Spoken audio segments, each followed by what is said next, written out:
Hi friends, మనం ఈరోజు వచ్చేసి 9వ తారీఖు 5వ నెల 2020కి సంబంధించిన కరెంట్ అఫైర్స్ గురించి ఈ వీడియోలో డిస్కస్ చేద్దాం. ఫ్రెండ్స్, ఈ వీడియో చూసే ప్రతి ఒక్కరు కూడా ఈ వీడియోని లైక్ చేసి, అంతేకాకుండా ఎవరైతే మీ ఫ్రెండ్స్ అండ్ ఫ్యామిలీస్లో కాంపిటేటివ్ జాబ్స్కి ప్రిపేర్ అవుతున్నారో వాళ్ళందరికీ కూడా షేర్ చేయండి. సో సపోర్ట్ చేయండి. సో మీరు సపోర్ట్ చేస్తే ఇంకా నేను మంచి మంచి కంటెంట్ మీ ముందుకు తీసుకురావడం జరుగుద్ది. అండ్ అంతేకాకుండా నేను ఇంగ్లీష్ కరెంట్ అఫైర్స్ కూడా డైలీ అప్లోడ్ చేస్తున్నాను. ఎవరైనా చూడాలనుకుంటే డిస్క్రిప్షన్లో లింక్ ప్రొవైడ్ చేస్తాను, వెళ్ళి చూడండి. And April month current affairs ఫ్రీగా పీడిఎఫ్ అయితే ప్రొవైడ్ చేశాను. ఎవరైనా డౌన్లోడ్ చేసుకోవాలనుకుంటే డౌన్లోడ్ చేసుకోండి, అది కూడా కింద డిస్క్రిప్షన్లో ప్రొవైడ్ చేస్తాను. అండ్ ఇంకో విషయం ఏంటంటే, మన ఛానల్కి సంబంధించి 2 టెలిగ్రామ్ ఛానల్స్ ఉన్నాయి. ఒకటి ఇంపార్టెంట్ పీడిఎఫ్ షేర్ చేయడం, ఇంకోటి వచ్చేసి డైలీ క్విజ్ అయితే కండక్ట్ చేస్తాం కరెంట్ అఫైర్స్ మీద. ఎవరైనా ఇంట్రెస్ట్ ఉంటే జాయిన్ అవ్వండి. సో చాలామంది ఎలా అని అడుగుతున్నారు. సో ఏమీ లేదండి, సింపుల్గా మీరు టెలిగ్రామ్ యాప్ని ఇన్స్టాల్ చేసుకొని క్విజ్ ఛానల్ అనుకోండి, ఈడియు టెక్ స్పేస్ గురు స్పేస్ క్విజ్ అని కొడితే మన ఛానల్ వస్తుంది. సో అందులో జాయిన్ అవ్వచ్చు. అండ్ ఇంకోటి ఏంటంటే, ఈడియు టెక్ స్పేస్ గురు అనే యూట్యూబ్ ఛానల్, టెలిగ్రామ్ ఛానల్స్ 2 ఉంటాయి. ఎవరైనా జాయిన్ అవ్వాలంటే జాయిన్ అవ్వండి. అండ్ గ్యాస్, ఈ వీడియోని అయితే లైక్ చేయండి మస్ట్ అండ్ షుడ్గా. మీరు లైక్ చేస్తే నాకు సపోర్ట్ వస్తుంది. సో నేను ఇంకా మంచిగా వీడియోస్ అయితే చేయగలుగుతాను. అండ్ షేర్ చేయండి మీ ఫ్రెండ్స్ అండ్ ఫ్యామిలీకి. అండ్ సబ్స్క్రైబ్ చేసుకున్న వాళ్ళు పక్కనే బెల్ ఐకాన్ క్లిక్ చేస్తారో లేదో ఒకసారి చూసుకోండి. అండ్ ఈరోజు ఫస్ట్ క్వశ్చన్ వచ్చేసి, గ్లోబల్ ఎనర్జీ రివ్యూ 2020 పేరుతో ఇంటర్నేషనల్ ఎనర్జీ ఏజెన్సీ IEA నివేదిక ప్రకారం భారతదేశంలో కార్ల అమ్మకాలు ఎంత శాతం క్షీణించిందంటే 50% అండి. సో ఇంటర్నేషనల్ ఎనర్జీ ఏజెన్సీ వాళ్ళు ఈ సంవత్సరానికి గ్లోబల్ ఎనర్జీ రివ్యూ 2020 అయితే రిలీజ్ చేశారు. సో ఇందులో చూసుకుంటే మన ఇండియాలో కార్ల అమ్మకాలు అనేది 50% క్షీణించిందని చెప్పడం జరిగింది. తర్వాత సెకండ్ వన్ అండి, రోడ్డు రవాణా మరియు రహదారుల మంత్రి నితిన్ గడ్కరీ చెప్పిన ప్రకారం 2 సంవత్సరాలకు భారతదేశం యొక్క రహదారి నిర్మాణ లక్ష్యం విలువ ఎంత అని ప్రకటించారు. సో ఆన్సర్ వచ్చేసి 15 లక్షల కోట్లు అండి. సింపుల్గా చెప్పాలంటే 15 లక్షల కోట్ల రూపాయలు విలువైన రాబోయే 2 సంవత్సరాలకి రహదారుల నిర్మాణం చేపడతామని కేంద్ర రహదారుల మంత్రి అండ్ అంతేకాకుండా సూక్ష్మ, చిన్న మరియు మధ్య తరహా పరిశ్రమల మంత్రి మంత్రి నితిన్ గడ్కరీ సీఎం గారు ఈ విషయాన్ని అయితే సొసైటీ ఆఫ్ ఇండియన్ ఆటోమొబైల్ తయారీదారులతో పెట్టుకున్న మీటింగ్లో ఈ ఇన్స్టిట్యూట్ వాళ్ళతో పెట్టుకున్న వీడియో కాన్ఫరెన్స్లో ఈ విషయాన్ని అయితే వెల్లడించడం జరిగింది. సో ఇది మ్యాటర్, ఓకేనా. అండ్ తర్వాత వచ్చేసి, లిప్లేక్ పాస్ను దార్చులాతో కలిపి 80 కిలోమీటర్ల వ్యూహాత్మకంగా కీలకమైన రోడ్డు లింక్ను రక్షణ మంత్రి రాజ్నాథ్ సింగ్ అయితే స్టార్ట్ చేశారు. సో లిప్లేక్ పాస్ భారతదేశం మరియు చైనా మధ్య ఒక డిబేట్ ప్రాంతం అనమాట. అయితే ఈ డిబేట్ ప్రాంతం ఏ రాష్ట్రంలో ఉంది అని అడుగుతున్నారు. సో ఆన్సర్ వచ్చేసి ఉత్తరాఖండ్ అండి.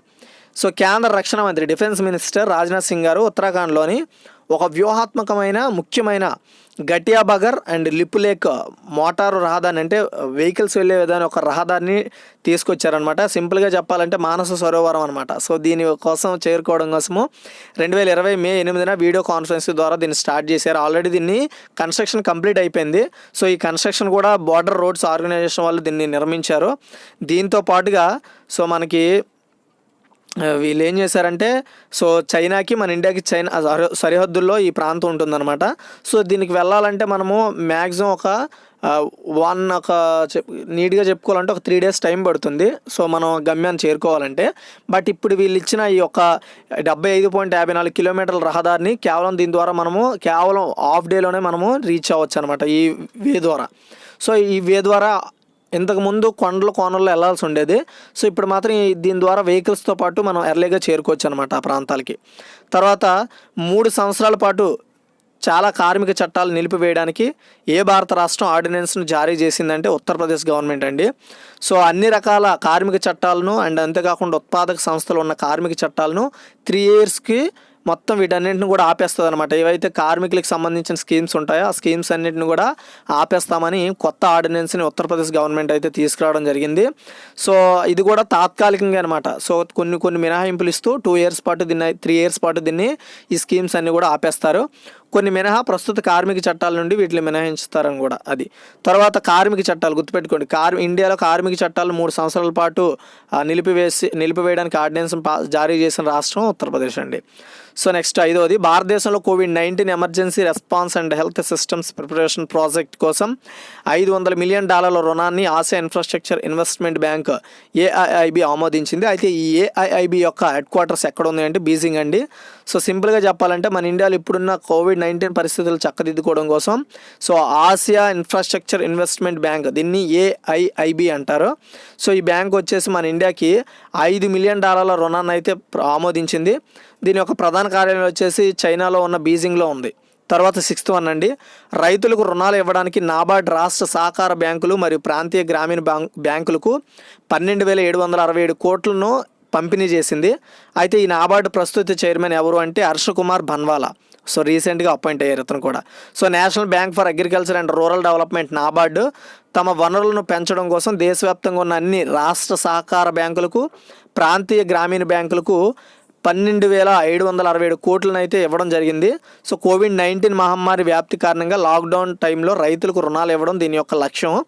అయితే నాబార్డు ప్రస్తుత చైర్మన్ వచ్చేసి హర్షకుమార్ భన్వాల్. తర్వాత 7వదండి, మూడీస్. సో మూడీ వాళ్ళు ఏంటంటే ఫైనాన్షియల్ ఇయర్ 2021 కోసం భారత జీడిపి వృద్ధి రేటును 0% చేంజ్ చేసేశారు. అయితే మూడీ ప్రకారం ఫైనాన్షియల్ ఇయర్ 2022కు భారత జీడిపి వృద్ధిని ఎంత శాతం అంచనా వేశారు అంటే 6.6% అండి. మూడీస్ ప్రస్తుతం 2020-2021 ఆర్థిక సంవత్సరానికి భారత స్థూల జాతీయోత్పత్తి, దీన్నే జీడిపి అంటారు, దీని ఒక వృద్ధిని 0కి తగ్గించేసింది, గుర్తుపెట్టుకోండి. సో భారత జీడిపి వృద్ధిని 2020-2021 0% తగ్గించిన సంస్థ ఏదంటే మూడీసు. లేదంటే మూడీస్ ఎంత శాతానికి తగ్గించిందన్న 2 విధాలుగా క్వశ్చన్లు అడుగుతారు. అందుకోసమే నేను ఎక్స్ప్లెనేషన్ అయితే చెప్పడం జరుగుతుంది. అయితే 2021-22 సంవత్సరానికి మాత్రం భారత జీడిపిని 6.6% అంచనా వేసింది. తర్వాత 8అండి, తమ ఉత్పత్తుల వినియోగాన్ని పెంచుకోవడం కోసం సెంటర్ ఆఫ్ ఎక్సలెన్స్ COEను ఏర్పాటు చేయడానికి MSME మంత్రిత్వ శాఖలోని బోర్డు IIT మద్రాసుతో అవగాహన ఒప్పందం కుదుర్చుకుంది. ఓకేనా. MSME అంటే so middle and small entrepreneurs అనమాట. అంటే చిన్న వ్యాపారులు, ఎంటర్ప్రైనర్స్ ఉంటారు కదా, వాళ్ళ కోసము ఆ మంత్రిత్వ శాఖ సో సెంటర్ ఆఫ్ ఎక్సలెన్స్ అనే ఒక బోర్డుని ఏర్పాటు చేసుకోవడం కోసం, ఈ ఎక్సలెన్స్ని ఏర్పాటు చేసుకోవడం కోసం బోర్డు IIT మద్రాసుతో అవగాహన ఒప్పందం కుదుర్చుకుంది. శాఖలోని బోర్డు అంటే కాయిన్ బోర్డు అండి. సెంటర్ ఆఫ్ ఎక్సలెన్స్ ఏర్పాటు కోసం కైర్ బోర్డు, ఓకేనా, కైర్ బోర్డు గుర్తుపెట్టుకోండి, కైర్ కాదు కైర్, ఓకేనా. కైర్ బోర్డు మరియు IIT Indian institute of technology Madras మధ్య ఒక ఒప్పందం కుదిరింది. సో ఇది ఏంటంటే micro small and medium enterprises మంత్రిత్వ శాఖ ఈ విషయాన్ని వెల్లడించింది అనమాట. So micro small and medium enterprises కింద పనిచేసే సో ఏదైతే మనకి కైర్ బోర్డు ఏదైతే ఉంటుందో సో ఆ కైర్ బోర్డు సెంటర్ ఆఫ్ ఎక్సలెన్స్ని ఏర్పాటు చేయడం కోసం IIT మద్రాస్తో సో ఒప్పందం కుదుర్చుకుంది. ఈ ఒప్పందం ద్వారా ఏంటంటే కాయిర్ అనే యాప్ వాడకాన్ని పెంచడం, సో దీని ద్వారా ఆ యొక్క సెంటర్ ఆఫ్ ఎక్సలెన్స్ యొక్క అవగాహనపై అవగాహన తీసుకురావడం కోసం ఈ ఒప్పందం చేసుకున్నారనమాట. తర్వాత 9అండి, రిలయన్స్ జియో ప్లాట్ఫామ్లు ఎంత శాతం వాటాను విస్టా ఈక్విటీ పార్ట్నర్స్ 11,367 కోట్లకు కొనుగోలు చేసింది అంటే ఆన్సర్ వచ్చేసి 2.32% అండి. రిలయన్స్ ఇండస్ట్రీస్ లిమిటెడ్ యొక్క ప్రకటనల ప్రకారం అమెరికాకు చెందిన ప్రైవేట్ ఈక్విటీ సంస్థ, దీన్ని విస్టా ఈక్విటీ పార్ట్నర్స్ అంటారు, వీళ్ళు రిలయన్స్ యొక్క జియోలో 2.32% వాటాను, అది కూడా 11,367 కోట్లకు విలువైన ఈక్విటీని అయితే షేర్స్ని అయితే కొనుగోలు చేశారు. అండ్ ఇది విస్టాను జియో ప్లాట్ఫామ్తో అతిపెద్ద పెట్టుబడిదారుగా కూడా చేసింది. రిలయన్స్ ఇండస్ట్రీస్ మరియు ఫేస్బుక్ తర్వాత, అంతేకాకుండా సిల్వర్ లేక్ తర్వాత ఇది ఒక 3వ అతిపెద్ద ఒప్పందం అని కూడా చెప్పుకోవాలి. అండ్ ఈ ఈక్విటీ విలువ చూసుకుంటే జియో ప్లాట్ఫామ్లో ఈక్విటీ విలువ చూసుకుంటే 4.91 లక్షల కోట్లు. అండ్ ఎంటర్ప్రైజ్ విలువ చూసుకుంటే 5.16 లక్షల కోట్లు అనమాట. తర్వాత 8అండి, లాంగ్ మార్చ్ 5B రాకెట్ను అంతరిక్షంలో ప్రయోగించిన దేశం ఏది అంటే చైనా అండి. సో చైనా గవర్నమెంట్ వచ్చేసి అంతరిక్షంలోకి, ఇది ఎందుకు అంటే సో ఈ రాకెట్ ఏంటి అంటే ఈ రాకెట్ పేరు ఏంటంటే గుర్తుపెట్టుకోండి, లాంగ్ మార్చ్ 5B. సో ఈ రాకెట్ ఏంటంటే స్పేస్లో పూర్తి స్థాయిలో స్పేస్ స్టేషన్ ఏర్పాటు చేయడం కోసం, అంతేకాకుండా ఓకేనా, సో పూర్తి స్థాయిలో స్పేస్లో, అంతేకాకుండా చంద్రుడిపైకి వ్యోమగాములను పంపడం కోసం ప్రతిష్టాత్మకంగా స్టార్ట్ చేసిన ప్రయోగం అనమాట ఇది, ఓకేనా. సో ఇది అండ్ ఏంటంటే ఈ ప్రయోగం ద్వారా వ్యోమనౌక ఒక్కరోజు వ్యోమగాములను అంతరిక్షంలో కేంద్రంలోకి తీసుకెళ్లే వెసులుబాటు ఉంటుందన్నమాట. సో అది అండ్ ఇది చైనా 2022 నాటికి మరియు చివరికి చంద్రునిపై పూర్తి స్థాయిలో అక్కడ దింపాలి వ్యోమగాములు అనే లక్ష్యంతో దీన్ని అయితే స్టార్ట్ చేయడం జరిగింది. ఇది జస్ట్ 2 days బ్యాక్నే ప్రయోగించారు సక్సెస్ఫుల్గా. నెక్స్ట్, ఏ సంస్థ యొక్క పరిశోధకులు ఇటీవల ఆర్థిక మరియు శక్తి సమర్థవంతమైన వెఫర్ స్కేల్ ఫోటో డిటెక్టర్ను కనుగొన్నారు అంటే ఆన్సర్ వచ్చేసి Jawaharlal Nehru Centre for Advanced Scientific Research వాళ్ళు ఏం చేశారంటే భద్రతా అప్లికేషన్ కోసం సైన్స్ అండ్ టెక్నాలజీ శాఖ పరిధిలో ఉండే Jawaharlal Nehru Centre for Advanced Scientific Research వాళ్ళు పరిశోధకులు భద్రతా అప్లికేషన్ల కోసం ఆర్థిక మరియు శక్తిని సమర్థవంతంగా చేసుకోవడం కోసం వెఫర్ స్కేల్ ఫోటో డిటెక్టర్ను కనుగొన్నారు. గుర్తుపెట్టుకోండి, వెఫర్ స్కేల్ ఫోటో డిటెక్టర్ను కనుగొన్నారు. బలహీనమైన చెల్లు చెదరైన కాంతి మరియు అవాంఛిత కార్యాచరణను ఇది సూచిస్తుంది అనమాట. తర్వాత 12, పౌరులకు మెరుగైన ఉపాధి అవకాశం మరియు జీవనోపాధి కోసం ప్రభుత్వ పథకాల గురించి తెలుసుకోవడానికి వలస పౌరులకు మొబైల్ యాప్ ప్రవాసీ రాహత్ మిత్రాను ఏ రాష్ట్రం ప్రారంభించింది అంటే ఉత్తరప్రదేశ్ గవర్నమెంట్ అండి. సో ఉత్తరప్రదేశ్ ముఖ్యమంత్రి యోగి ఆదిత్యనాథ్ ప్రభుత్వము ప్రవాసీ రాహత్ మిత్ర అనే ఒక మొబైల్ యాప్ని డెవలప్ చేసింది. సో ఇది పౌరులకు మెరుగైన ఉపాధి అవకాశం మరియు జీవనోపాధి కోసం ప్రభుత్వ పథకాల గురించి తెలుసుకోవడం కోసం ఈ యాప్ అయితే పౌరులకైతే ఉపయోగపడుతుందని చెప్పారు. సో ఈ యొక్క యాప్ను, ఈ యొక్క ప్రోగ్రామ్ను జీవనోపాధి కల్పించడం కోసము United National Development Programme UNDP సహకారంతో ఈ యాప్ను అయితే రాష్ట్ర రెవెన్యూ విభాగం అభివృద్ధి చేసింది. తర్వాత 13, ప్రపంచ వలస పక్షుల దినోత్సవం ఎప్పుడు జరుపుకుంటారంటే మే 9వ తారీఖునండి. సో మీకు డౌట్ ఉండొచ్చు, అక్టోబర్ 10న మళ్ళీ అంతేకాకుండా మే 9వ తారీఖున కూడా ప్రపంచ వలస పక్షుల దినోత్సవం 2020న ఈ 2 రోజులు కూడా జరుపుకుంటారనమాట. అయితే దీన్ని 2006లో ఐక్యరాజ్య సమితి ప్రపంచ వలస పక్షుల దినోత్సవాన్ని అయితే ప్రకటించింది. సో అది కూడా 2 తేదీలను ప్రకటించింది, మే మరియు అక్టోబర్లో.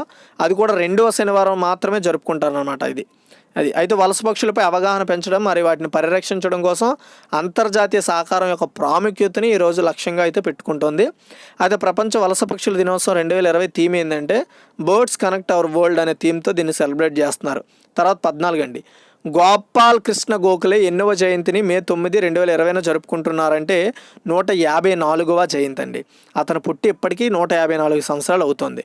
ప్రధాని నరేంద్ర మోడీ గోఖలే కృష్ణ గోఖలే జయంతి సందర్భంగా అతనికి నివాళులు అర్పించారు. గోపాల్ కృష్ణ గోఖలే ప్రస్తుత మహారాష్ట్రలో ఉన్న రత్నగిరి జిల్లాలోని గుహగార్ తాలూకాలోని కొట్ల గ్రామంలో 9 మే 1866న అతను జన్మించడం జరిగింది. సో 1905లోని గోఖలే ఇండియన్ నేషనల్ కాంగ్రెస్ అధ్యక్షుడిగా ఎన్నికయ్యారు. అంతేకాకుండా అతను ప్రత్యేకంగా ఒక సర్వెంట్స్ ఆఫ్ ఇండియా సొసైటీని కూడా స్థాపించారు. అండ్ మెర్లే మెంటో సంస్కరణలో గోపాలకృష్ణ గోఖలే ప్రధాన పాత్ర కూడా పోషించారు. 1908లో గోఖలే రనాడే ఇన్స్టిట్యూట్ ఆఫ్ ఎకనామిక్స్ని కూడా స్థాపించారు. గాంధీ గోఖలేను తన గురువు మరియు మార్గదర్శిని కూడా పిలిచారు. అయితే అతను ఇంగ్లీష్ వీక్లీ వార్తాపత్రికైన ది పితావాడ్ అంటే ది పీపుల్స్ పేపర్ అనే దాన్ని కూడా ప్రచురించడం జరిగింది. తర్వాత 15 అండి, తాజా జనాభా లెక్కల ప్రకారం పశ్చిమ బెంగాల్లోని సుందర్బన్స్లో రాయల్ బెంగాల్ టైగర్ల సంఖ్య ఎంత అని అడిగితే 96 అండి. యాక్చువల్గా ఇటీవలే గణాంకాలు ఇవ్వడం ద్వారా అది కూడా 2017-18లో సుందర్బన్స్లోని రాయల్ బెంగాల్ టైగర్ మొత్తం 87 ఉండేవన్నమాట అక్కడ. అయితే పులి నివాస పరిస్థితిని మెరుగుపరిచేందుకు గాను సుందర్బన్స్ ప్రాంతంలో మడ అడవుల్లో పెంచడానికి అటవీ శాఖ వివిధ చర్యలు తీసుకొని మొత్తం 4262 చదరపు కిలోమీటర్ల విస్తీర్ణంలో ఉన్న సుందర్బన్స్ భారతదేశంలో మాత్రమే 2127 చదరపు కిలోమీటర్ల మడ అడవుల్లో ఆ యొక్క ప్రాంతం కలిగి ఉంది. అయితే ప్రపంచంలోని అతిపెద్ద మాడ్రో రిజర్వ్ మరియు యునెస్కో ప్రపంచ వారసత్వ ప్రదేశంగా గుర్తించబడిన దక్షిణాసియాలో ఉన్న అత్యంత ప్రత్యేకమైన పర్యావరణ వ్యవస్థల్లో ఒకటైన సుందర్బన్ అడవిలో ఎక్కువ భాగం బంగ్లాదేశ్లోనే ఉంది. అయితే ఇది గంగా, బ్రహ్మపుత్ర మరియు మేఘా నదులచే ఏర్పడిన ప్రపంచంలోని అతిపెద్ద నదీ డెల్టాల్లో ఒక భాగం కూడా అని గుర్తుపెట్టుకోండి. అది తర్వాత 16 అండి, ఏ రాష్ట్ర ప్రభుత్వం పాన్ మసాలాను 1 సంవత్సరం పాటు నిషేధించిందంటే జార్ఖండ్. ఓకేనా. సో జార్ఖండ్ ప్రభుత్వం 11 బ్రాండ్ల పాన్ మసాలాను రాష్ట్రంలో 1 year పాటు నిషేధించింది. ఈ ఉత్తర్వును రాష్ట్రంలో ఆహార భద్రతా కమిషనర్ నితిన్ కులకర్ణి అయితే ఆమోదించారు. 2019-20 సంవత్సరంలో పరీక్షించడానికి మరియు విశ్లేషించిన విధంగా జిల్లాల నుండి వివిధ బ్రాండ్లకు చెందిన పాన్ మసాలా యొక్క మొత్తం 41 నమూనాలను రాష్ట్రం తీసుకొని ఆ అన్ని నమూనాల్లో మెగ్నీషియం కార్బోనేట్ అనేది ఒక పదార్థంగా ఉన్నట్లు ఐడెంటిఫై చేయడం అండ్ అందుకే వీటిని 1 year పాటు నిషేధం కూడా విధించారు. తర్వాత 17 అండి, బోస్టన్ డైనమిక్స్ సంస్థ ఓ రోబోటిక్ డాగ్ను సృష్టించింది. ఇది సామాజిక దూరం పాటించని వారికి హెచ్చరికలు ఇస్తుంది. దీని ఈ రోబోటిక్ డాగ్ పేరేంటి? ఓకేనా, ఈ రోబోటిక్ డాగ్ పేరేంటి అంటే స్పాట్ అండి. లాక్డౌన్ అమలు చేస్తున్నప్పటికీ పట్టించుకునే కొందరి కోసం బోస్టన్ డైనమిక్స్ సంస్థ వాళ్ళు రోబోట్ డాగ్ను అయితే డెవలప్ చేశారు. సామాజిక దూరం పాటించిన వారికి స్పాట్ పెట్టాలనే ఉద్దేశంతోనే దానికి స్పాట్ అని కూడా పేరు పెట్టారు. ఆ రోబో ప్రస్తుతం సింగపూర్లోని బిషన్ అంగమా కియో పార్క్లో ప్రయోగాత్మకంగా తన విధులను అయితే నిర్వహిస్తోంది. ఎక్కడైతే మనుషులు గుమికూడారో గుర్తించి అక్కడికి దూరం అంటూ హెచ్చరికలు జారీ చేస్తూ వెళ్తుంది. తల భాగాన అమర్చిన కెమెరాల ద్వారా మనుషులు గుమిగూడిన చోటును ఆ రోబో గుర్తించి దూరం పాటించాలంటూ ముందుగా రికార్డ్ చేసిన వాయిస్ను వాళ్ళకి వినిపించి హెచ్చరిస్తుంది అనమాట. ఓకేనా, సింగపూర్లో డెవలప్ చేశారు దీన్ని. తర్వాత సెప్టెంబర్ 1, 2022 నుండి బియ్యాన్ని లబ్ధిదారులు ఇంటికే డోర్ డెలివరీ చేయాలని నిర్ణయించిన రాష్ట్రం ఇది. ఓకేనా, ఆన్సర్ వచ్చేసి ఆంధ్రప్రదేశ్ అండి. సో ఆంధ్రప్రదేశ్ గవర్నమెంట్ సెప్టెంబర్ 1 నుండి 2020 సెప్టెంబర్ 1 నుండి ఎవరైతే రేషన్ బియ్యం అందుకుంటారో వాళ్ళకి నాణ్యమైన రేషన్ బియ్యాన్ని ఇంటికే డోర్ డెలివరీ చేయాలని సో ఆంధ్రప్రదేశ్ ముఖ్యమంత్రి జగన్మోహన్ రెడ్డి గారు అయితే అధికారులకు ఆదేశించారు. అదే రోజు నుంచి రాష్ట్ర వ్యాప్తంగా ఈ పథకాన్ని అమల్లోకి తీసుకురావాలని మొత్తం కూడా రాష్ట్ర వ్యాప్తంగా ఈ పథకాన్ని అమల్లోకి తీసుకురావాలని చెప్పారు. కోవిడ్-19 నివారణ చర్యలపై సమీక్షలో భాగంగా పౌర సరఫరాల శాఖ అధికారులకు సీఎం ఆదేశాలు జారీ చేయడం. సీఎం ఆదేశాలతో నాణ్యమైన బియ్యం రాష్ట్ర వ్యాప్తంగా డోర్ డెలివరీ చేయడానికి పౌర సరఫరాల శాఖ సిద్ధమైంది కూడా. సో ఇది ఈరోజు ఒక total current affairs guys. So ఇప్పుడు మనం ఒకసారి క్విక్ రివ్యూ అనేది చూద్దాం. ఓకేనా, సో గైస్ లైక్ చేయండి వీడియోని. గ్లోబల్ ఎనర్జీ రివ్యూ 2020 పేరుతో ఇంటర్నేషనల్ ఎనర్జీ ఏజెన్సీ నివేదిక ప్రకారం భారతదేశంలో కార్ల అమ్మకాల శాతం ఎంత శాతం క్షీణించిందంటే 50%.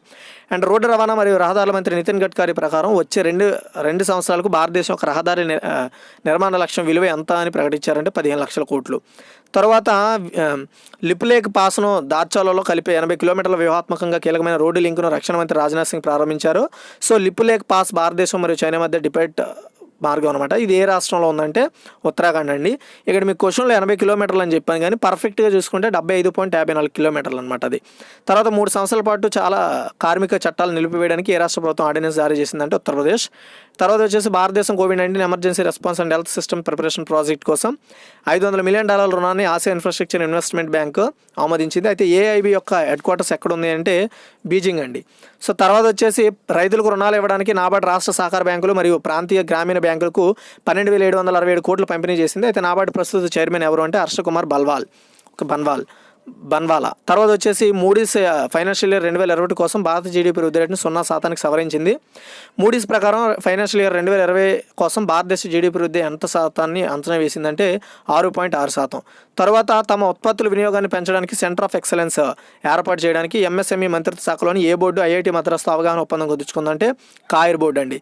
తర్వాత క్వశ్చన్ వచ్చేసి రిలయన్స్ జియో ప్లాట్ఫామ్లో ఎంత శాతం వాటాను విస్టా ఈక్విటీ పార్ట్నర్స్ 11,367 కోట్లు కొనుగోలు చేసిందంటే 2.32%. తర్వాత వచ్చేసి లాంగ్ మార్చ్ 5B రాకెట్ని అంతరిక్షంలో ప్రయోగించిన దేశం ఏంటి అంటే చైనా. తర్వాత క్వశ్చన్ వచ్చేసి ఏ సంస్థ యొక్క పరిశోధకులు ఇటీవల ఆర్థిక మరియు శక్తి సమర్థమైన వెఫర్ స్కేల్ ఫోటో డిటెక్టర్ని కనుగొన్నారంటే Jawaharlal Nehru Centre for Advanced Scientific Research వాళ్ళు.